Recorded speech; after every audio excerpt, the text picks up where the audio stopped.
오늘은 이제 지난 시간에 이어서요, 이 가정에 관련된 말씀을 좀 전해드리고 있는데요. 사실 이제 산상수의 내용을 하다가 좀 이제 곁길로 간 듯한 그런 것을 느끼지만, 그래도 우리가 하나님께서 가정에게 주신 말씀을 이제 이번 기회에 좀 한번 다시 한번 이렇게 살펴보는 시간도 좋겠다는 생각을 가져보게 됩니다. 오늘은 그리스도 안에서 부모와 자녀의 관계에 대해서 함께 살펴보도록 하겠습니다. 에베소서 5장 17절부터 18절 말씀을 보시면요. 그러므로 너희는 지혜 없는 자가 되지 말고 오히려 주의 뜻이 무엇인지 이해하라. 술 취하지 말라. 그것에는 과도함이 있나니 오히려 성령으로 충만하라. 하나님께서 우리 이제 그리스도인들에게 이제 지혜 없는 자가 되지 말고 성령으로 충만하라 이렇게 말씀을 하셨어요. 명령으로 주신 말씀이죠. 예, 명령으로 주신 말씀입니다. 그렇다면 성령으로 충만했을 때 성령으로 충만해야 될 그 현장을 지금 이제 소개를 하고 있는데요. 첫 번째 현장이 부부의 영역이에요. 부부의 영역에서 이제 회복이 이루어져야 된다는 거예요. 두 번째 영역은 부모와 자녀의 영역에서 회복이 되어져야 한다는 것이죠. 그리고 세 번째는 주인과 종의 영역에서 회복이 되어져야 될 것을 우리에게 가르쳐주고 있는 거예요. 그래서 비록 그리스도인이라 할지라도 이 세 영역에서 이렇게 좀 깨어지고 파괴되어 있는 그 우리 현장을 우리는 목격하지 않습니까? 이제 성령 충만을 통해서 이 세 가지 영역이 죄송합니다. 이 세 가지 영역에서 회복이 이제 이루어져야 된다. 성령 충만함이 없이는 불가능하다는 얘기예요. 예, 성령 충만해야만 이 영역에서 회복이 이루어질 수 있음을 말해주고 있습니다. 단순히 이 세 영역에 대한 가르침이 도덕적 윤리적인 가르침으로 우리가 접근하셔서는 안 돼요. 성경은 우리에게 도덕과 윤리를 가르쳐주는 책이 아닙니다. 이런 그 구속의 관점에서 우리를 가르쳐주고 있는 것이거든요. 그래서 이 부부, 특별히 이제 남편이죠. 그리고 이제 부모와 자녀에게 있어서는 아버지, 그리고 주인과 종에 있어서는 이제 주인인데요. 사실 완벽하지가 못한 거죠. 완벽한 모습이 아니에요. 부족한 모습들이 이제 많이 있습니다. 그럼에도 불구하고 이 남편을 통해서 우리에게 가르쳐 주시려고 하는 것이 무엇이냐? 진정한 남편이 누구인가 하는 것을 우리에게 보여주시려고 하는 거예요. 하나님께서. 그리고 부모와 자녀의 관계에서는 진정한 아버지가 누구냐? 그리고 주인과 종의 영역에서는 진정한 주인이 누구냐 하는 것이죠. 그렇죠? 누구십니까? 바로 예수 그리스도시라는 거예요. 예수 그리스도를 이 영역에서 발견하고 우리가 굴복할 때, 순종하고 굴복할 때 진정으로 우리가 이제 그분을 그리스도를 만나게 된다 하는 내용을 알려주고 있습니다. 우리가 지난 시간에 부부에게 주신 명령을 이제 우리에게 주셨어요. 첫 번째는 이 아내에게 명령을 주시고 그 다음에 남편에게 명령을 이제 주셨습니다. 이 순서가 대단히 중요한 거예요. 순서가 먼저 아내에게 명령을 이제 주셨는데 어떤 명령을 주셨냐면 복종과 존경 두 가지를 명령으로 주신 거예요. 남편에게 지금 함께하고 있는 남편에게 복종과 존경을 가지라는 거예요. 비록 이 남편이 마음에 들지 않을 수 있죠. 그렇죠? 내 마음에 안 드는 거예요. 그럼에도 불구하고 하나님께서 아내들에게 남편을 복종하고 존경하라고 하는 이유는 무엇입니까? 이 남편 위에 예수 그리스도께서 계시기 때문에 그런 거예요. 이 마음에 들지 않는 남편에게 이렇게 복종하고 존경할 때 그 복종과 존경을 받으시는 분이 누구냐? 예수님이시라는 거예요. 예수님. 그것을 이제 우리에게 이제 알려주시고 있는 내용이 되겠습니다. 그랬을 때 그리스도께서 우리의 복종과 존경을 받으시고 영광에 참여하게 해주신다는 거예요. 그래서 이 남편으로부터 사랑받는 아내를 되게 해주신다 이렇게 해주고 있습니다. 그 다음에 남편에게 주신 명령인데요. 남편에게 주신 명령은 이제 한 가지예요, 한 가지. 사랑입니다, 사랑. 사랑을 이제 말씀해 주셨는데, 사랑도 이제 좀 두 종류로 나눠지고 있죠. 그리스도께서 교회를 사랑하신 그 사랑으로 사랑하라는 거죠. 두 번째 사랑은 자기를 사랑하듯, 남편이 자기를 사랑하듯 자기 아내를 사랑하라고 이렇게 명령을 내려주셨습니다. 이것은 이제 무엇을 얘기해 주고 있냐면, 이 남편이 그 통로가 되라는 거예요. 사실 그 남편이 아내를 사랑하는 것이 쉽습니까? 어렵습니까? 어려워요. 쉽지가 않습니다. 그래서 결혼하기 전에는 참 하늘의 별도 따다주고 모든 것을 다 해줄 것 같지만, 막상 결혼해 보면 그 약속이 이제 다 파기되는 것을 아마 발견하셨을 겁니다. 그래서 이 남편은 사랑의 통로가 되기를, 자기 사랑으로 사랑하는 것이 아니라 사랑의 통로가 되기를 결정하라는 거예요. 그랬을 때 아내로부터 존경과 이 복종을 받는 그런 남편이 되고, 이 가정이 이제 회복이 된다 하는 것을 우리에게 알려주고 있습니다. 그래서 그리스도인의 가정의 특징을 이제 보시게 되면, 첫 번째로 그리스도 중심의 가정이라는 겁니다. 그리스도의 중심의 가정이에요. 그래서 이제 어떤 가정을 보게 되면 아내가 중심인 가정이 있어요. 아내가 중심인 가정이 있고, 또 어떤 가정을 보면 남편이 중심이 되는 가정이 있다는 거예요. 근데 이 아내가 중심이 되거나 남편이 중심이 되었을 때는 그 가정은 갈등과 불화가 이렇게 계속될 수밖에 없다는 거죠. 그렇죠? 가정의 주인은 누가 되어야 됩니까? 예수님이 되셔야 되는 거예요. 남편이든 아내든 예수님께 우리가 무릎을 꿇었을 때, 굴복했을 때 그 행복한 가정이 될 수 있고요. 그 가정이 회복이 시작된다는 거예요. 그제서야 비로소 그리스도께서 일하기 시작하는 거죠. 남편이 주도권 잡고 아내가 주도권을 잡는 순간 예수님께서 일하실 수가 없어요. 그 가정에는. 그래서 두 사람이 다 예수님께 이렇게 무릎을 꿇었을 때 예수님께서 일하시는 그 일이 우리에게 일어나는 것입니다. 그래서 또 그리스도인의 가정의 특징 두 번째는 아버지와 어머니를 이제 떠나는 것이다, 이렇게 얘기하고 있습니다. 아버지와 어머니를 떠나, 남자가 아버지와 어머니를 떠나 자기 아내와 이렇게 한 육체가 되는 것을 말하고 있는 것인데요.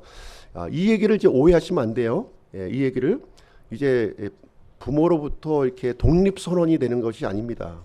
이제 내가 결혼을 해서 새 가정이 되었으니까 이제 부모 말 듣지 않아도 되고 내 맘대로 살아도 된다, 이 뜻을 얘기하고 있는 게 아니에요. 지금 이 아버지와 어머니를 떠나라고 하는 말은 그런 의미의 그런 어떤 그 방종을 얘기하는 것이 아니라는 것이죠. 이 아버지와 어머니를 떠나라고 하는 말은 이제 성숙한 인격체가 되었다는 거예요. 성숙한 인격, 어른이 되었다는 거죠. 그전에는 어린아이였기 때문에 부모의 보살핌과 이런 그 인도함이 있어야 됐던 것이었는데, 이제는 성숙한 인격체가 되었다, 이 얘기를 하고 있습니다. 그래서 자기 아내와 이제 새로운 언약을 맺는 그런 관계가 되어졌고요. 이 책임을 지는 사람이 된 거예요. 책임, 이제는. 그래서 이제 그리스도 안에서 새로운 독립체의 의미를 갖고 있고요. 그래서 아내는 남편을 그리스도를 대하듯이 하는 거예요. 그리스도로. 그리고 남편은 아내를 누구를 대하듯이요? 교회를 대하듯이. 여기에 비밀이 있는 거죠. 큰 신비가 여기에 있는 거예요. 큰 신비가. 그 신비를 이루는 것이 바로 이제 이 하나님께서 가정을 주신 그 목적이 되겠습니다. 세 번째로 이 그리스도인의 가정은 부부 중심의 연합체라는 거예요. 부부 중심의 연합체이다. 많은 사람들이 이렇게 결혼을 하고 나서 남편은 누구를 끌고 와요? 이 가정에 자기 엄마를 끌고 들어오는 거예요. 엄마. 그리고 아내는 누구를 끌고 들어옵니까? 시아버지를 끌고 들어오는 거예요. 그러니까 이 부부 중심이 아니라 사실 그 할아버지 중심의 이런 모습을 이제 갖기 때문에 계속 불화가 일어날 수밖에 없죠. 갈등이 일어나는 겁니다. 그래서 이 그리스도인의 가정은 철저하게 부부 중심의 이런 연합체가 되는 것입니다. 그래서 부부가 중심이 되어서 부모를 공경하는 거예요. 이제는요. 과거에는 내 부모만 공경하면 되었죠. 그러나 결혼한 이후에는 이제 아내의 부모도 나의 부모가 된 거예요. 그러니까 두 배로 공경할 대상이 늘어났다는 것을 여기서 이제 보여주고 있습니다. 뿐만 아니라 부부 중심으로 또 해야 될 것은 무엇이냐면 자녀 양육이라는 거예요. 어떤 가정을 보면 부부 중심이 아니라 자녀 중심으로 사는 가정이 있어요. 예. 그러니까 부모가 자녀에게 끌려다니는 거죠. 자녀에게 끌려다니는 그 가정은 올바른 가정의 모습이 될 수가 없습니다. 그래서 하나님께서 이 부부에게 이 자녀를 주신 이유는 뭐냐면 이 부부가 중심이 되어서 이 자녀를 이렇게 바른 길로 이끌어 가라, 그런 보호하고 이끌어 가라 하는 의미를 가지고 있는 것입니다. 그래서 자녀는 부모의 모습을 보면서 성장을 해 나가는 거예요. 그렇죠? 그래서 그리스도인의 가정의 중심은 바로 이제 부부 중심의 연합체이다 하는 것을 우리에게 알려주고 있습니다. 그래서 오늘은요, 그리스도 안에서 이제 부모와 자녀의 관계를 이제 말씀을 드리도록 하겠습니다. 사실 저도 이제 이 말씀에 대해서는 자유롭지가 못합니다. 부족한 부분이 너무 많고, 그럼에도 불구하고 하나님께서 어떻게 이 부분을 말씀하시고 있느냐 하는 부분을 함께 배워가는 그런 시간이 되었으면 좋겠습니다. 자녀는 부모에 대한 상처를 갖고 성장한다는 거예요. 그리고 이제 1절부터 3절까지는 자녀들에게 주신 명령이 있고요. 하나님께서는 이렇게 그 자녀에게 하고 싶은 말씀이 많은 거죠. 자녀에게 1절부터 3절까지고요. 그리고 부모들에게 주신 명령은 이제 4절에서 이렇게 언급이 되어 있습니다. 그래서 부모와 자녀의 관계는 이런 발전된 관계로 나아가야 된다는 것을 말해주고 있고요. 중심 내용은 부모와 자녀의 관계는 그리스도 안에서 회복될 수 있다 하는 것을 이제 중심 내용이 이제 되겠습니다. 초보 아빠, 초보 엄마인데요. 잠언 4장 3절에 보시면 이렇게 기록이 되어 있습니다. 나도 내 아버지의 아들이었으며 내 어머니의 눈앞에서 연약하고 유일하게 사랑받는 자였노라. 이 잠언은 솔로몬이 기록한 것은 알고 계시죠? 솔로몬이 이렇게 어느덧 나이를 먹어서 아버지가 된 거예요. 아버지가 되어서 모든 인생을 이렇게 경험하고 이제 잠언서를 이제 기록하게 되었는데, 지금 이제 이 표현을 하고 있는 것이죠. 처음부터 부모인 사람은 없었다는 거예요. 그래서 누군가의 이 자녀로 이렇게 있다가 이렇게 부모가 된다고 하는 것을 여기서 말을 해주고 있습니다. 그래서 대부분의 경우 준비 없이 부모가 되죠. 저도 마찬가지고요. 저는 그런 부분에 있어서는 더더욱 이제 부족한 그 사람이었고요. 이 준비가 없는 상태에서 얼떨결에 그냥 부모가 이제 되는 그런 경험을 하게 되었습니다. 그러다 보니까 어떤 일이 일어납니까? 시행착오가 이제 일어나는 거예요. 시행착오. 계속된 그 잘못과 시행착오를 이제 겪게 되고요. 그래서 이제 한 가지 또 느끼는 것은 무엇이냐면 이제 이 자녀들을 이렇게 키워 나가면서 실수도 많이 하지만 그러면서 무엇인가 또 배우는, 부모가 뭘 알아서 가르치는 것이 아니라 함께 배워가는 모습이 이제 이렇게 이루어지게 되는 것입니다. 그럼 자녀는 부모를 왜 공경해야 됩니까? 부모가 이렇게 유능하고 또 능력 있고 그래서 존경해야 되는 것입니까? 성경은 그렇게 얘기하고 있지 않아요. 성경은 왜 부모를 공경해야 되느냐? 그 부모의 위치 때문에 공경하는 겁니다. 그 부모가 그 위치에 있기 때문에, 부모의 위치에 있기 때문에 공경하라는 것이지, 부모가 나를 위해서 뭐 이렇게 그 선물을 사주고 또 이렇게 필요를 공급해주고 그래서 공경하라는 것이 아니에요. 그래서 자녀들은 이렇게 이 부분을 좀 이해할 필요가 있는 거예요. 어렸을 때는 이 부분이 이해가 안 되죠. 그렇죠? 나중에 이제 나이가 들어서 이제 결혼하고 이렇게 하게 되면 이 부모의 입장을 이제 이해를 하게 되는 거죠. 부모도 그때는 초보 아빠, 초보 엄마였구나 하는 것을 이해를 하게 됩니다. 그러나 어렸을 때는 부모로부터 이렇게 상처를 받으면서 성장해요. 상처를. 우리 관유 형제도 있지만 아마 말 못할 상처가 있을 수 있죠. 그렇죠. 부모에게 상처는 누구에게 받냐면 가장 가까운 사람에게 받는 거예요. 저기 아프리카에 있는 사람한테 상처 받습니까? 저 미국에 있는 사람한테 우리 상처받나요? 그렇지 않아요. 상처는 가장 가까운 사람에게 받는 거예요. 그래서 부모와 자녀는 가장 가까운 사이죠. 그렇기 때문에 상처가 있다는 거예요. 상처. 특히 이제 자녀에게 상처가 있다는 것이죠. 꾸지람을 또 들었고 또 심지어는 폭력을 당하는 경우도 있죠. 자녀들이. 그랬을 때 이제 극심한 좌절감을 느끼게 되고 또 어떤 경우는 이제 마음속에 이 복수심을 또 품어요. 복수심. 내가 지금은 힘이 없어서 내가 맞지만 내가 지금 이제 힘이 생기면 나중에 언젠가 힘이 생기면 내가 복수를 하겠다. 이런 마음을 가지고 이제 성장하는 경우도 있습니다. 그래서 이 자녀들의 모습을 보게 되면 자녀들의 모습이 이제 우리 부모의 모습이라고 보셔야 될 거예요. 그렇죠? 똑같은 자화상을 갖고 있는 것이니까 똑같은 모습으로 이렇게 이해하시면 되겠습니다. 자녀들에게 어떤 그 반항심이 갖고 있는가, 반항심을 한번 좀 보도록 하겠습니다. 다양한 형태의 반항심이 이제 생기는데요. 첫 번째는 노골적으로 반항하는 거예요. 노골적으로. 이제 부모에 대해서 노골적으로 반항하는 거죠.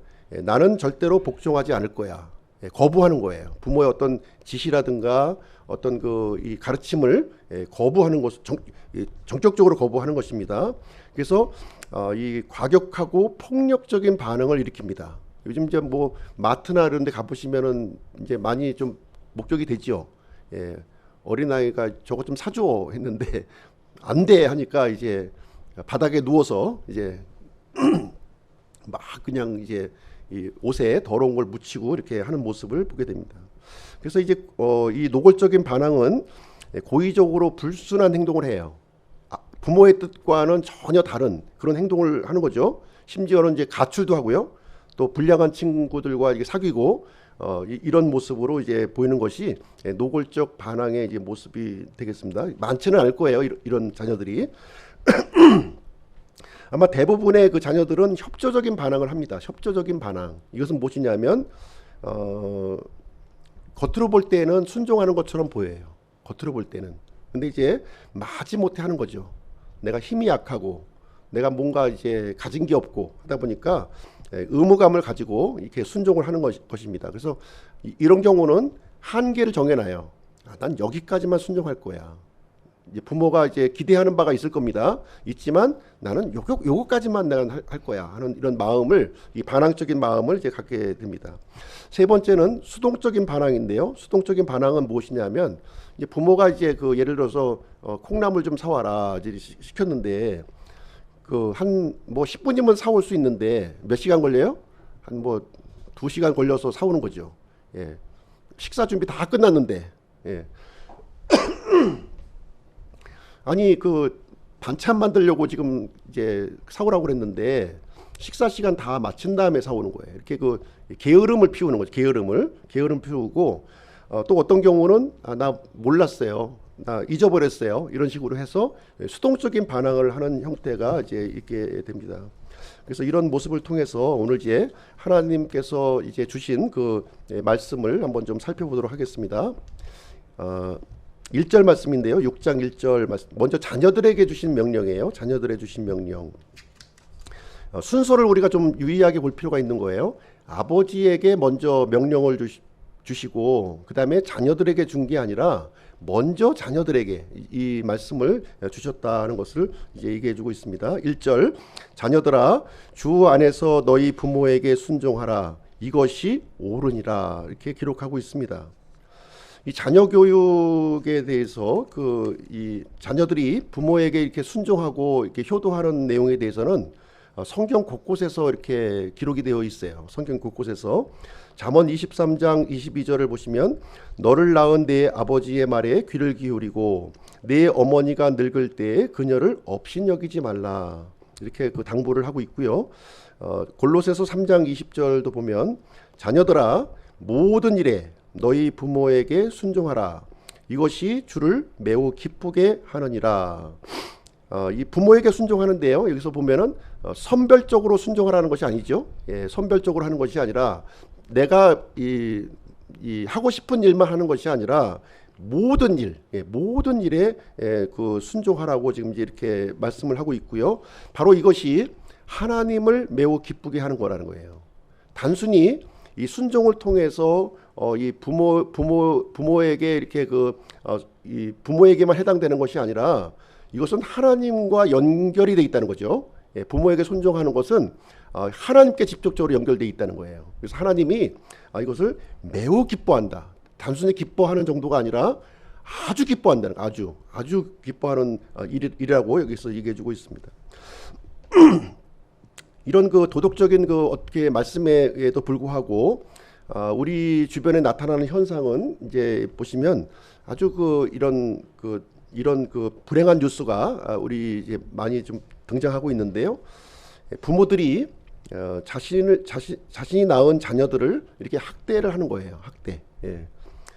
이 아이를 유기하는 경우도 있죠. 유기, 버리는 거예요. 또 학대하고 또 심지어 이제 죽이는 일까지 이 뉴스에 보면은 이제 등장을 하고 있습니다. 자녀들도 마찬가지죠. 자신을 낳아준 그 부모에 대해서 이런 폐륜적인 행위를 이렇게 합니다. 불화를 일으키고 또 부모를 학대하고 또 부모를 또 죽이는 존속살인이라고 그러죠. 존속살인을 하게 되는 일로 인해서 이 깨어진 이 가정의 모습, 이 현장들이 곳곳에서 이제 감지되고 있습니다. 자, 주 안에서입니다. 주 안에서 이런 이 잘못된 모습들이 이 잘못된 이런 이 모습들이 하나님께서는 주 안에서 회복되기를 원한다는 거예요. 주 안에서. 주 안에서. 이 주 안에서라고 하는 의미는 무슨 얘기냐면 예수님의 이 통치 안에서 회복되어져야 될 것을 우리에게 말씀해 주고 있어요. 근데 이것은 주 안에서 이렇게 하니까 안과 밖의 개념으로 이렇게 좀 이걸 적용하시는 분들이 있는 거예요. 그러니까 예수님을 믿는 부모는 순종해야 되고 예수님을 믿지 않는 부모는 순종하지 않아도 된다. 이렇게 적용하시는 분이 있는 거예요. 이 부분이 아닙니다. 이 말씀에서 우리에게 가르쳐 주는 것은 무엇이냐면 예수님을 믿는 부모이든 예수님을 믿지 않는 부모이든 순종해야 된다는 거예요. 이 사실을 우리에게 알려주고 있습니다. 이것은 이런 일들은 부모에게 순종하는 일들은 예수님의 이 다스림 안에 들어와 있을 때 가능해진다는 거예요.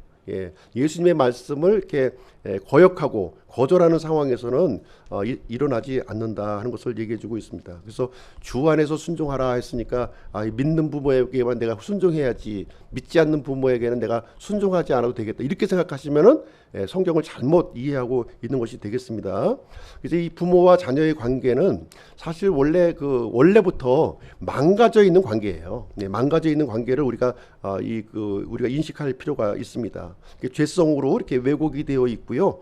거역하는 본성이 있다는 겁니다. 이 부모에게도 있고 또 자녀에게도 있는 거예요. 그래서 이 부분의 해결점은 어디서 찾아야 되냐면은 바로 복음에서 찾아야 된다는 것을 우리에게 가르쳐주고 있는 내용이 되겠습니다. 두 번째로 너희 부모에게 대상이 이제 너희 부모입니다. 나를 낳아주시고 길러 주신 그 분에 대해서 지금 얘기를 하고 있는 것입니다. 사실 이제 사람은 우리 동물의 왕국에서도 보면은 짐승들이 이렇게 출생하죠. 짐승들이 출생하는 모습을 이제 보게 되는데 이상한 거는 태어나자마자 막 걸어요. 막 걷고 이 스스로 이렇게 생존하려고 하는 그런 본능이 있는 것을 이제 보게 됩니다. 근데 사람의 경우는 이렇게 태어나서 그냥 방치하면 그냥 죽어요. 스스로 살 수가 없습니다. 그런 구조로 이렇게 되어 있어요. 그래서 자녀는 반드시 이 땅에 생명을 얻는 순간부터 부모의 도움을 절대적으로 받아야 된다는 거죠. 절대적으로 받으면서 성장을 해야 된다는 거예요. 그런데 그럼에도 불구하고 이 부모의 모습이 이런 부정적인 부분이 또 있죠. 이렇게 학대하고 이렇게 또 못 살게 하는 이런 부분이 있고요. 반면에 이렇게 긍정적인 부분이 있다는 거죠. 긍정적인 부분. 근데 분명하게 알아야 될 것은 무엇이냐면 이 긍정적인 부분이 더 많다는 거예요. 더 많다. 그래서 이렇게 특별한 관계, 이 부모와 자녀의 어떤 이런 수직적인 관계를 주신 이유는 뭐냐면 이 나를 낳아주시고 길러주신 이 부모를 통해서 자녀들은 무엇을 발견해야 되느냐? 바로 하나님을 발견해야 된다는 거예요. 육체의 생명을 주신 이 그 부모를 통해서 이 영적인 생명, 모든 생명의 주체가 되시는 하나님을 발견해야 되는 것이죠. 이 부모의 돌보심과 이런 인도함을 통해서 하나님께서 나의 인생을 이렇게 또 복 주시고 이렇게 인도하시는 그런 것을 우리는 발견해야 된다는 것을 우리에게 알려주고 있는 내용이 되겠습니다. 세 번째는 순종하라예요. 순종하라. 이 순종은 이 자녀가 부모에게 순종하는 것은 하나님께서 정해준 질서라는 거예요. 이건 윤리나 도덕으로 주신 게 아니에요. 하나님의 명령으로 주신 그 질서가 되겠습니다. 자녀에게 순종하라 했는데 사실 기분이 나쁘죠. 자녀된 입장에서는 왜 나만 순종하라고 그래. 이렇게 할 수가 있는데 사실 하나님께서 자녀에게 이 순종이라고 하는 이 질서를 주신 이유는 무엇이냐면 자녀를 괴롭히고 자녀를 학대하기 위해서 그런 것이 아니라는 거예요. 사실은 이 더 그 높은 뜻이 있는 거죠. 자녀에게 유익이 되기 위해서 이것을 이제 주셨다 하는 것을 우리가 이해할 필요가 있어요. 왜냐하면 사람은 태어나면서부터 어떤 속성이 있어요? 거역하는 속성이 있는 거예요. 거역하는 속성. 그래서 특히 이 그 자녀들은 어린 자녀들은 이 거역하는 속성이 다듬어지지 않은 속성이 굉장히 많은 겁니다. 그래서 이런 부분이 부모를 통해서 이 순종이라고 하는 이 과정을 통해서 깎아지고 다듬어져야 될 필요성이 있다는 것을 얘기해주고 있습니다. 그래서 이 순종을 실행했을 때에는 굉장히 큰 유익이 있어요. 당시에는 이 순종하는 것이 참 괴롭고 하기 싫은 마음이 있지만 대단한 유익이 있다는 것이죠. 어떤 복이 있냐면 하나님의 복을 약속하셨다는 거예요. 이 순종을 통해서 하나님의 복을 약속하셨다. 이 땅의 복과 하늘의 복 두 가지를 다 약속하셨어요. 대단히 중요한 부분이 이제 되겠습니다. 그래서 우리가 하나님의 복을 누리길 원하십니까? 하나님의 복을 누리길 원한다면 이 땅의 복과 이 하늘의 복을 동시에 얻기를 원한다면 우리가 순종해야 된다는 거예요. 순종. 더 많이 얻으려면 적극적으로 순종하셔야 된다는 거예요. 이것만큼 이 놀라운 말씀이 어디 있습니까? 우리가 이 땅에서 복을 누리고 성공하기 위한 그 비결이 여기에 기록되어 있는 건데요. 부모에게 순종하면 하나님께서 나의 인생을 개입하시고 나의 인생을 이끌어 가신다. 그리고 은혜를 부어 주신다고 이 순종하는 모습을 보면서 자녀가 부모에게 순종하는 그 모습을 보고 하나님께서 매우 기뻐하시고 여기에 자녀에게 이 하나님의 그 은혜의 복을 이렇게 풍성하게 부어 주신다고 이렇게 약속을 해 주고 있는 겁니다. 그래서 네 번째는 이것이 옳으니라. 그래서 다시 한번 반복하고 있어요. 다시 한번 옳은 내용이다 하는 것을 얘기해 주고 있습니다. 주 안에서 부모에게 순종하는 것은 옳은 길이라는 옳은 길.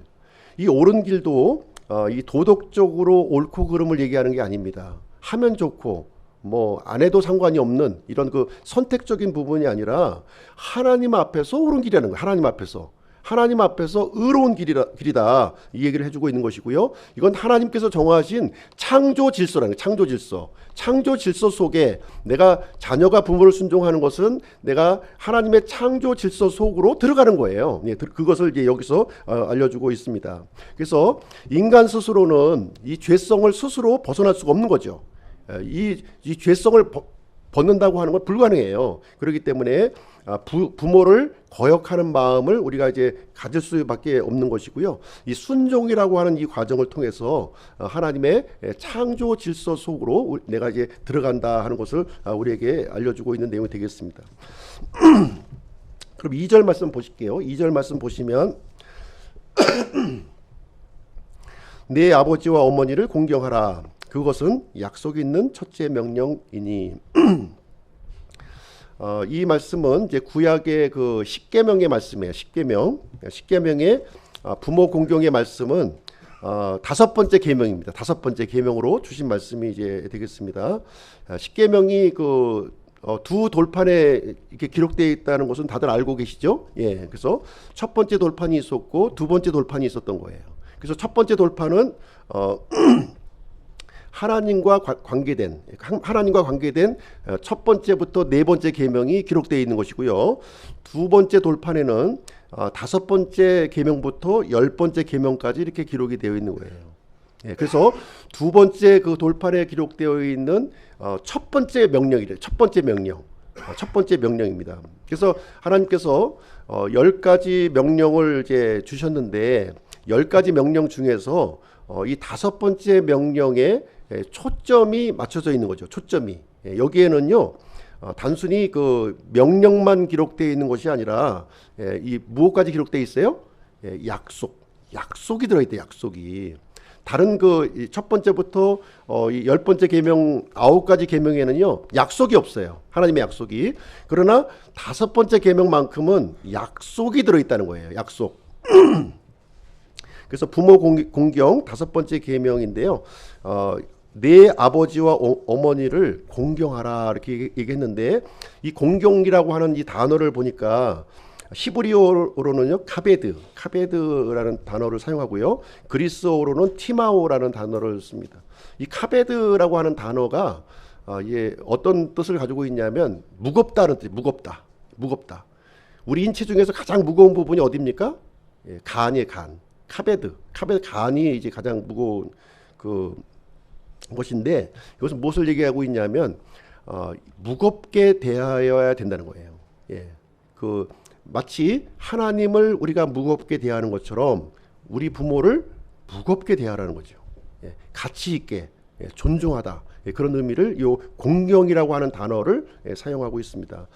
신약 성경에서는 이 공경이라고 하는 단어, 이 하나님께 드리는 이 공경을 존귀라고 하는 단어로도 사용하고 있어요. 존귀. 하나님께 존귀를 드린다고 그러잖아요. 그랬을 때 이 단어가 부모에게 그대로 적용이 되는 거예요. 이것을 자녀에게 주신 거죠. 자녀에게.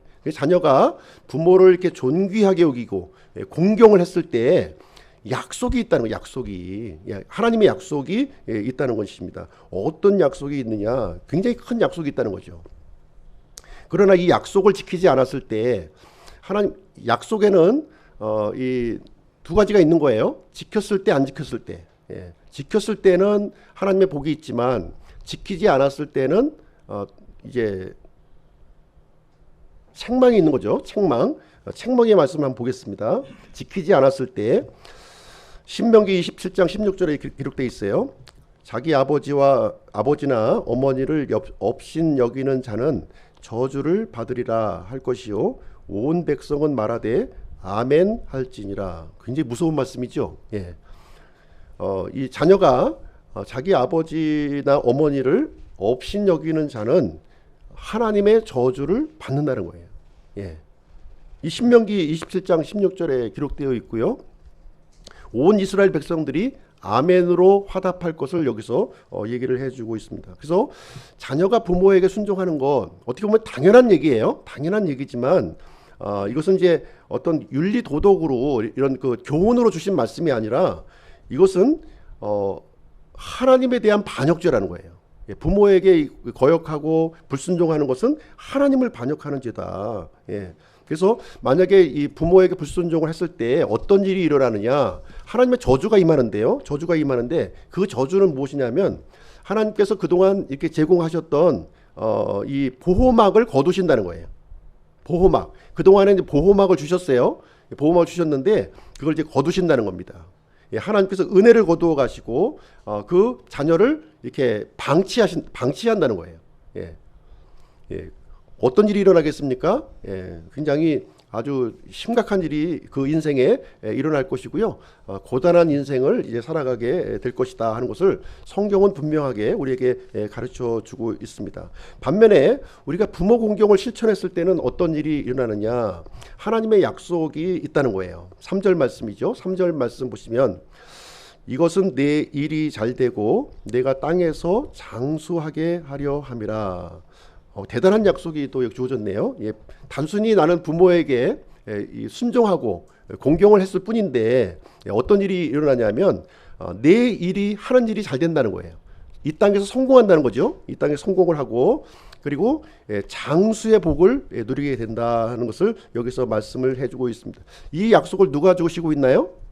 예, 하나님께서 주시고 있는 거예요. 하나님. 예, 하나님께서. 그래서 부모를 이렇게 공경하고 순종하는 사람들은 예, 이렇게 예, 이 땅에서 성공적인 삶을 산다는 거예요. 성공적인 삶을 살게 되고요. 그리고 장수의 복을 누리게 된다. 이렇게 얘기해 주고 있어요. 성공의 비결이 다른 게 없는 거예요. 이렇게 성공의 저기 무슨 하버드 대학 가고 좋은 그 이 선생님한테 이렇게 배우고 아주 뭐 프로그램을 한다고 해서 이렇게 그 성공하고 오래 사는 것이 아니라는 거예요. 부모에게 순종할 때 하나님께서 그 인생을 이렇게 평탄하게 하시고 은혜를 베풀어 주시고 모든 것을 이렇게 평안하게 이렇게 이루어 주신다. 이렇게 약속을 해 주시고 있는 거예요. 예. 그래서 부모를 공경하는 사람들은 보면은 일반적으로 특징이 있습니다. 그 마음속에. 어떤 특징을 갖고 있냐면 굉장히 부지런해요. 부모를 공경하는 사람들은. 그렇지 않습니까? 부모 공경하는 사람 치고 부지런하지 않은 사람이 없어요. 또 책임감이 있는 거예요. 책임감이 있고요. 그리고 잘 그 경청하는 사람이에요. 경청하는 사람. 그렇기 때문에 당연히 성공할 수밖에 없는 그런 조건이 이렇게 조성이 된다는 것입니다. 뿐만 아니라 그 인생을 하나님께서 지지해 주신다는 거예요. 하나님이 지지해 주시기 때문에 내가 했던 것 이상의 그 이상의 것을 나는 그 씨를 하나만 뿌렸는데 씨를 그 10개 이상 뿌린 것과 같은 그 소출을 내가 이제 경험하게 된다는 것을 얘기해 주고 있습니다. 그래서 자녀가 부모에게 순종했을 때에는 하나님께서 내 인생에 개입을 해 주시고 복을 주신다는 거예요. 그러나 이 부모를 불순종했을 때는요, 하나님께서 그 사람을 저주하시고 그 모든 보호막을 거두어 가신다. 이렇게 우리에게 얘기해 주고 있습니다. 참 장수의 복, 다 오래 살고 싶으시죠? 오래. 그래도 오래 살고 이제 적게 살고 하는 것은 이제 사람이 정할 수는 없는 부분인데 하나님께서 우리에게 주신 그 생명의 연한이 있어요. 각자에게. 그것을 사는 것이 복입니다. 그게 장수의 복이에요. 일률적으로 뭐 120살을 살아야만 뭐 장수다 하는 것이 아니라 사람이 각자에게 주신 그 연한이 있어요. 연한을 충분히 누리는 것이 장수의 복을 이제 하게 됩니다. 뉴스를 이제 보시게 되면 그 어린아이가 이제 그 부모 몰래 그 자동차 키를 들고 나가서 차를 몰고 운전하는 그 뉴스가 나오죠. 그렇죠? 어떤 일이 일어납니까? 다행히 이제 뭐 경찰관이 이제 미리 잡아가지고 이렇게 좀 하면은 사고가 미연에 이제 방지가 되겠지만 계속 그렇게 하다가는 이제 아주 큰 그 이제 상황에 직면하게 되죠. 그리고 이제 어린아이들이 이제 또 오토바이 또 많이 타잖아요. 오토바이 부모들이 이제 타지 마, 좀 장성한 다음에 내가 충분히 컨트롤할 수 있는 상황에서 이제 타라고 했는데 그 말을 안 듣고 이제 몰래 또 타는 거예요. 부모와 어기고 어떤 일이 일어납니까? 이제 뭐 다리가 이제 부러지든가. 이제 그것만이 다행이죠.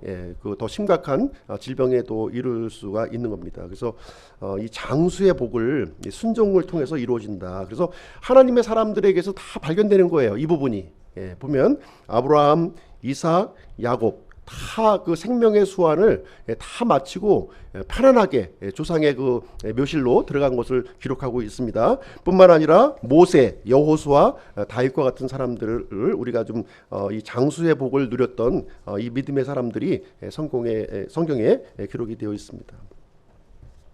먼저 이 자녀에게 이제 주셨고요. 그 다음에는 아버지들에게 주신 명령이 있어요. 아버지. 왜 아버지에게만 주셨나? 또 이렇게 또 이제 그렇게 하실 수 있는데 어머니도 포함되는 겁니다. 이 아버지에 포함이 되는 거예요. 아버지, 어머니 다 공통적으로 해당되는 그런 명령이 되겠습니다. 4절 말씀 한번 보실게요. 4절.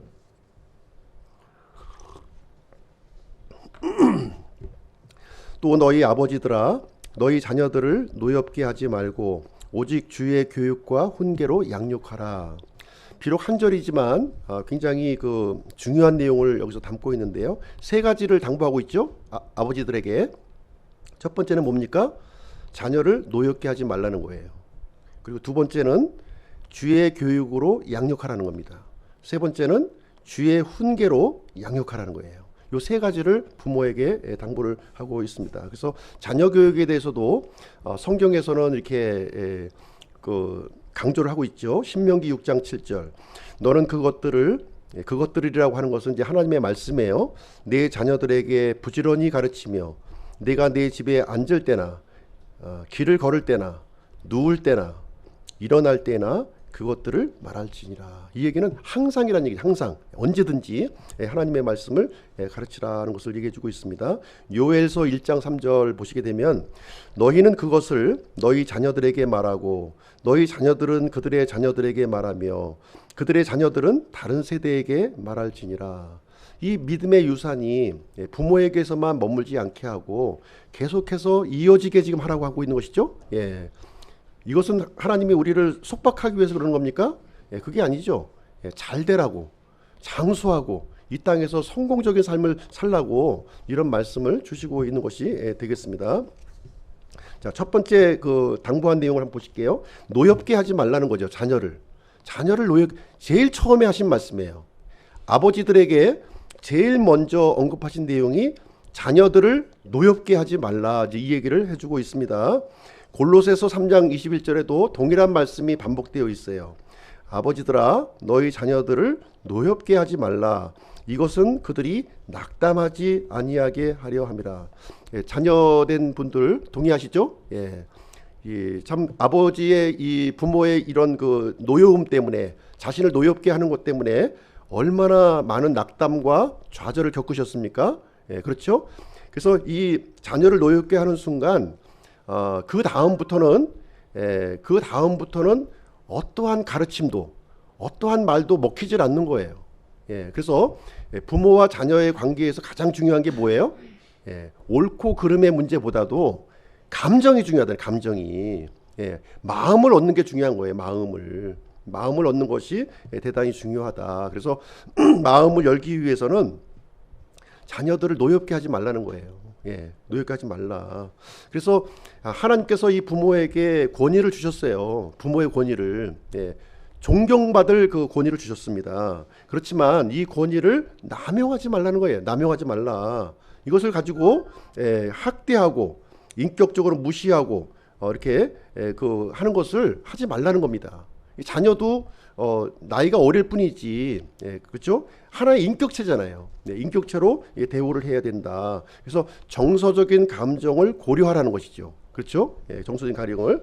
그래서 낙담하고 좌절하게 되면, 특별히 그 부모로부터 이런 그 어떤 압박과 이런 것을 이제 받게 되면 자녀는 이렇게 그 자존감이 떨어지는 거예요. 자존감이.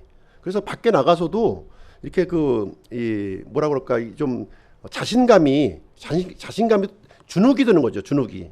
그러니까 뭔가 이렇게 내가 이제 열성적으로 뭘 하지 못하는 거예요. 그냥 위축이 되고 그런 삶을 살다 보니까 결국은 이 인생의 패배자로서 이렇게 살아가는 그런 모습을 이제 보여주게 됩니다. 그러면 언제 부모는 자녀를 노엽게 하는가 하는 것을 보겠습니다. 언제 그 부모는 자녀를 노엽게 하는가?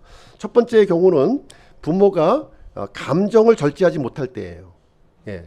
내가 잘못해서 맞는 건 인정하는데 그 부모가 과도하게 이렇게 이 감정적인 절제를 하지 못한다는 것이죠. 그것을 볼 때 이 자녀의 마음 속에 이 분노가 이제 일어나는 것이죠.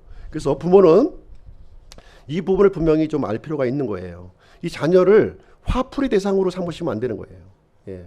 이 부모는 이 자녀를 이렇게 바른 길로 이렇게 교정하고 인도할 책임은 분명히 있습니다. 그럼에도 불구하고 이것을 이제 화풀이 대상, 내 감정, 이 격분하는 감정을 저도 이제 그런 경우가 있어요. 막 이렇게 막 하다 보면 내가 스스로 이거를 주체를 하지 못해가지고 더 과도하게 이렇게 행동을 이제 표현하는 부분이 있는데요. 이것은 그 자녀들을 노엽게 하는 일이다 하는 것을 얘기해주고 있습니다. 두 번째로는 일관성이 없을 때, 이 부모가 이 자녀를 이렇게 대하는데요. 어떨 때는 그냥 뭐 아주 관대해요.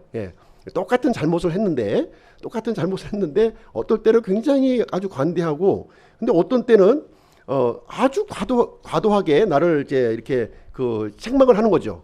그럴 때는 일관성 없는 그 부모의 모습을 통해서 이렇게 신뢰감을 이제 갖지 못하게 되고요. 이렇게 노여워하는 일이 일어나게 됩니다. 그리고 세 번째는 인격적으로 무시받을 때예요. 예. 비록 이 자녀는 아직 좀 이제 충분히 성숙되지 못한 것은 사실이에요. 그러나 독립된 인격체라는 것을 우리가 분명히 알 필요가 있는 것이고요. 이렇게 무시하고 이렇게 폄하하는 그런 것은 우리가 좀 조심해야 될 필요가 있는 것이죠. 그리고 이 어떨 때 노엽게 되냐면 부모가 과도한 요구를 자녀들에게 할 때입니다. 과도하게. 사실 자녀들은 참 뭐랄까 좀 이 재능이 다 틀리잖아요. 어떤 자녀는 이렇게 운동에 이렇게 좀 잘하고, 어떤 자녀는 이렇게 또 연구하고 이렇게 뭐 조립하는 걸 또 잘하고, 또 어떤 자녀는 이렇게 노래를 이렇게 잘 부르는 걸 하고, 이게 사람마다 다 틀리단 말이죠. 근데 그걸 싹 무시해 버리고 부모는 너는 이제부터 대통령이 돼야 돼. 이 대통령을 목적으로 이렇게 세워 버리면 이 자녀는 내가 할 수 없는 일을 자꾸 너무 과도한 목표치를 요구하는 거죠. 예, 그러다 보니까 노여워하는 일이 이제 발생되는 겁니다. 그래서 이 부모는 자신이 가진 이 권위를 이렇게 자녀를 노엽게 하는 일에 사용하는 것이 아니라 이 재능을 이렇게 개발해주고, 재능 할 수 있는 일들을 이렇게 개발해주고, 또 이렇게 인카리지, 그렇죠? 격려해주는 그런 일을 해주는 거예요. 비록 10가지를 잘못한다 할지라도 그 한 가지 잘하는 것을 이렇게 부모가 개발해주고 그것을 지지해주는 거예요. 부모가 지지해주는 거예요. 그렇죠? 부모가 지지하지 않으면 누가 지지해주겠습니까? 옆집 아저씨가 지지해주겠어요? 내가 지지해줘야지. 내 자녀는 내가 지지해줘야 되는 거예요. 인카리지해서 이렇게 뭔가 그 일들을 더 잘할 수 있도록, 이렇게 해주는 역할을 해야 될 줄로 생각을 합니다. 그래서 우리가 이제 언어 생활이 이제 굉장히 중요하죠. 잠언 12장 18절 보시게 되면 칼로 찌르듯이 말하는 자가 있으나 지혜로운 자의 혀는 경강하게 하느니라, 이렇게 얘기하고 있습니다. 그래서 우리가 같은 말을 하더라도 이렇게 좀 지혜로운 혀로 우리가 좀 해서 이 건강한 관계를 우리가 이제 가져야 될 줄로 생각을 합니다. 두 번째는 부모는 자녀들을 주의 교육으로 양육하라는 거예요. 주의 교육으로 양육하라.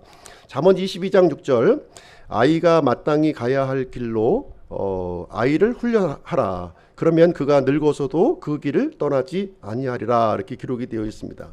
여기서 주의 교육이라고 하는 것은요, 교육이라고 하는 것은 훈련의 기능이 있어요. 훈련. 예. 그러니까 내가 한번 얘기했지, 이것으로 끝이 아니라는 거예요. 예. 부모는 인내심을 갖고 반복해서 자녀들을 이렇게 이해를 시키고 또 동의를 구하고 이런 일들을 진행해야 된다는 거예요. 내가 지난번 한번 얘기했는데 왜 안 하는 거야? 이렇게 하면 안 되는 거예요. 이 자녀는 아직 어리기 때문에 그런 부분에 익숙하지가 않은 거예요. 그래서 다시 한번 반복해서 훈련해주는 역할이 누구에게 있다? 부모에게 있는 거예요. 그래서 자녀는 이 자녀들이 마땅히 가야 할 길, 이걸 모르고 있는 거죠. 지금 내가 가야 할 길이 무엇인지 잘 몰라요. 그러나 부모는 이미 알고 있기 때문에 그런 것들을 이제 설명해 줄 의무가 있다고 하는 것입니다. 그래서 가장 중요한 것은 좋은 습관을 길러주는 거예요. 좋은 습관, 자녀들에게. 예, 우리가 이제 자녀 교육한다고 그러니까 뭐 피아노 학원도 보내고 영어 학원도 보내고 또 뭐 여러 가지 이 학원들 요즘 많이 보내지 않습니까? 그렇죠? 그러나 이것보다 더 중요한 게 부모에게 있는 거예요. 이 부모에게는 좋은 습관, 좋은 태도를 길러주는 일을 해야 된다는 거예요. 예, 이것이 형성이 안 되면 자녀가 아무리 많은 지식을 얻어도 그 지식을 엉뚱한 데 사용한다는 거예요. 엉뚱한 데. 비록 그 자녀가 잘 배우지 못했더라도 좋은 습관과 좋은 태도를 이렇게 길러주게 되면 비록 배움이 더디다 할지라도 올바르게 사용을 하게 된다는 것입니다. 그래서 이 자녀 교육이라고 하는 것은 이렇게 야 이제부터 오늘부터 노아의 홍수에 대해서 내가 가르쳐 줄게 하면서 이렇게 이런 식으로 하는 게 아니라는 거예요. 예, 성경 공부하듯이 하는 것이 아니라 부모 자신이 시청각 교재가 되는 겁니다. 예, 직접 보여주는 거예요. 부모가 자녀 앞에서 어떤 이 성경 공부를 이렇게 ABC를 가르쳐 주는 것이 아니라 이렇게 자신의 삶을 통해서 이 자녀들을 보여주는 식으로 반복 훈련하는 겁니다. 반복 훈련. 그렇죠? 예. 그것을 얘기해 주고 있고요. 잠언 1장 7절도 보시게 되면 주를 두려워하는 것이 지식의 시작이나 어리석은 자들은 지혜와 훈계를 멸시하느니라. 그래서 가장 그 중요한 태도가 하나님을 두려워하는 태도예요. 하나님을 두려워하는 태도. 요것을 심어 주셔야 돼요. 예. 다른 거는 안 하셔도 다른 거는 부모가 좀 지식과 이런 재능이 부족할 수 있어요. 그렇죠? 예. 부모는 부모라고 해서 뭐 다 아는 게 아니잖아요. 그러나 가장 중요한 거는 하나님을 두려워하는 것을 요건 분명히 부모가 자녀들을 가르쳐 줘야 된다는 것입니다. 그래서 자녀는 부모의 소유물이 아니에요. 예. 내가 내 맘대로 뭐 너는 이렇게 해야 돼 저렇게 해야 돼 하는 것이 아니라 하나님의 사람으로 우리가 키워야 되는 거예요. 얘는 하나님의 사람이구나. 내가 일시적으로 위탁받은 것이지 내 마음대로 좌지우지해야 될 것이 아니라는 것입니다. 그래서 하나님 앞에 어떤 태도와 이런 그 습관을 가져야 될 것인가를 이렇게 이 시청각 교제로 보여주는 거예요. 어떤 모습을요? 예배드리는 모습, 기도하는 모습, 이렇게 진실된 모습. 부모가 거짓말을 하고 이렇게 지난번 분명히 그 얘기 했는데 지금 와서 이제 그 번복하고 이런 모습을 자녀가 보는 순간 신뢰할 수 없는 부모가 되는 거예요. 그래서 자기의 어떤 그 이 모습을 가지고 이 교회에 와서 이렇게 또 섬기는 모습, 이런 것은 그 학교에서 배우는 것보다도 그 이상의 그 강력한 그런 효과가 여기에 있다고 하는 것을 우리 부모들은 이해할 필요가 있습니다. 디모데후서 3장 15절에 보시면 이제 디모데가 나오죠. 디모데에 보면 이 디모데는 어렸을 때부터 성경 기록들을 이렇게 알았다 이렇게 기록하고 있는 성경 기록. 그래서 그 하나님의 아주 유용한 그 일꾼으로 쓰임 받지 않았습니까? 예, 이런 것을 누가 해야 되느냐? 부모가 해야 된다는 거예요. 부모가 일을 해야 되는 것입니다. 그래서 나를 통해서 태어난 이 아이가 바로 하나님의 자녀로 이렇게 되게끔 하는 것이고요. 그리스도 중심, 하나님 중심의 신앙을 갖고 하나님의 생명으로 이 악한 이 세상에서 살아갈 수 있도록 그것을 이제 알려줘야 된다는 것입니다. 그래서 자녀 교육의 1차적인 교사는 누구냐면 부모예요. 부모. 교회가 아닙니다. 왜 교회가 부모 자녀에 대한 그 책임이 있어요? 책임 없어요. 그냥 보조 역할을 하는 거예요. 보조 역할을 하는 겁니다. 예, 그래서 내가 낳은 이 자녀는 내가 교육시켜야 되는, 내가 뭐를요?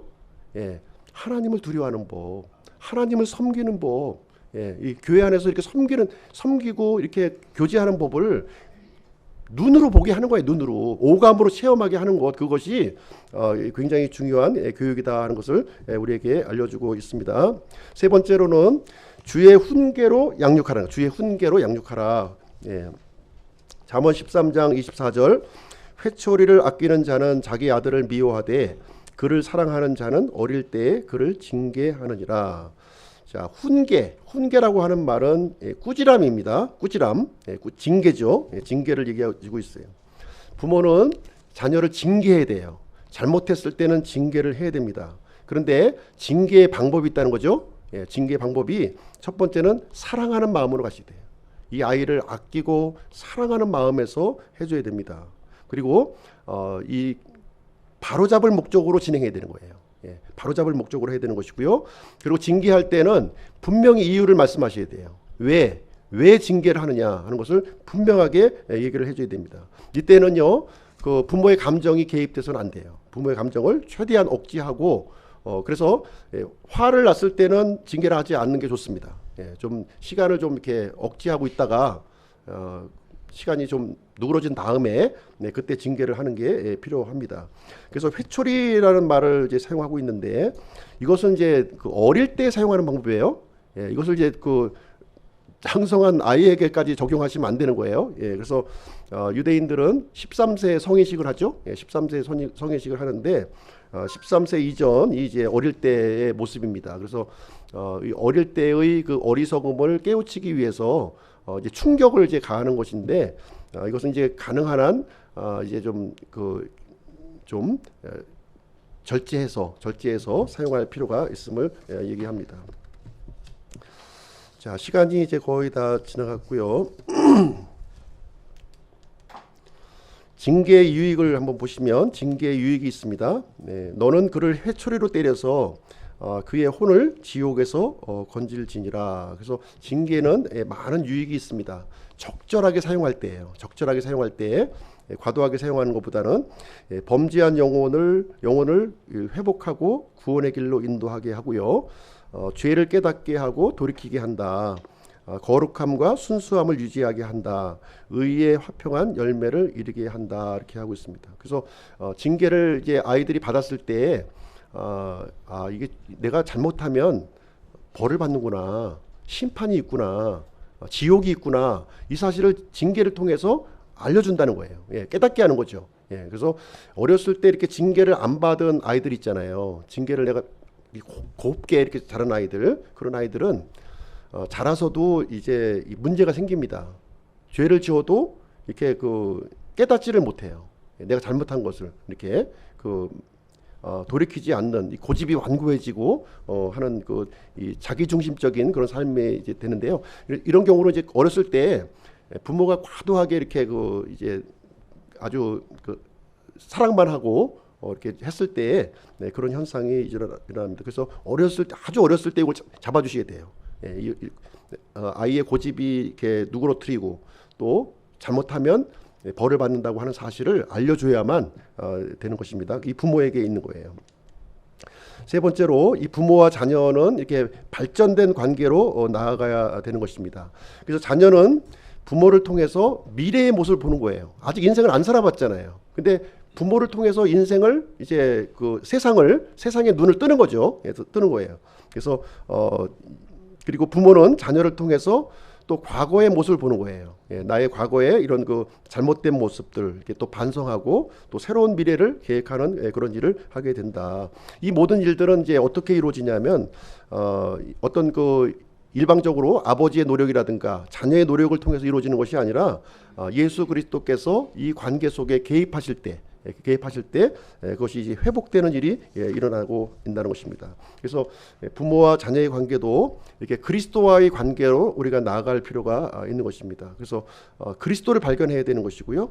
그래서 부모든 자녀든 다 순종의 대상이에요. 우리들도 부모라고 해서 나는 이제 부모니까 순종하지 않아도 돼 하는 것이 아니라 자녀와 마찬가지로 동일하게 순종해야 될 하나님의 자녀임을 우리가 인식을 할 필요가 있겠습니다. 결론을 내리겠습니다.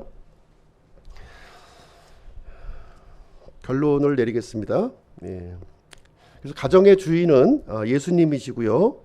아버지도 그리스도께 순종해야 되는 것이고 어머니도 그리스도께 순종해야 되는 것이고 자녀도 그리스도께 순종하는 일이 일어나게 되어야 되는 것입니다. 그래서 가정이 지배하는 원리는 하나님을 두려워하는 것, 이것이 가장 밑바닥에 이제 깔려 있어야 되는 것이고요. 그 다음에 그 위에 예수 그리스도의 그 사랑이 얹혀져야 되는 것이고요. 그리고 모두가 다 하나님의 질서에 순종해야 되는 존재이다 하는 것을 우리가 이제 알 필요가 있다 하는 것입니다. 그래서 오늘은 그리스도 안에서 부모와 자녀의 관계에 대해서 함께 또 살펴보는, 아마 부족한 부분이 많이 있었을 것이고요. 내가 그리스도께 순종한다 하는 마음을 가지면 좋겠습니다. 그래서 하나님을 매우 기쁘게 하고 예수님 안에서 성공과 이런 장수를 누리는 우리 기쁨교회 성도님들이 되시기를 주님의 이름으로 축복드립니다. 기도하고 마치도록 하겠습니다.